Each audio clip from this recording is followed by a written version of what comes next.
Я обожаю этот момент, когда обычный вязаный свитерок начинает отживать. Когда ты сидишь, подбираешь оттенки, смотришь, как нитка ложится, и понимаешь, получается что-то по-настоящему крутое.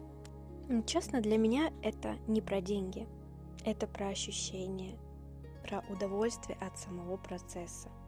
А чтобы рисунок был плотным, я использую специальную водорастворимую основу. Сначала я вышиваю прямо по ней, а потом просто опускаю изделие в воду, и ткань полностью растворяется. Мне нравится, что в итоге остается только ручная работа, без лишнего, только свитер, пряжа и тепло, которое я в него вложила. И, наверное, самое ценное – это представлять, как маленькая собачка будет бегать в моем свитерочке и носить не просто одежду, а изделие, которое специально создавалось для нее.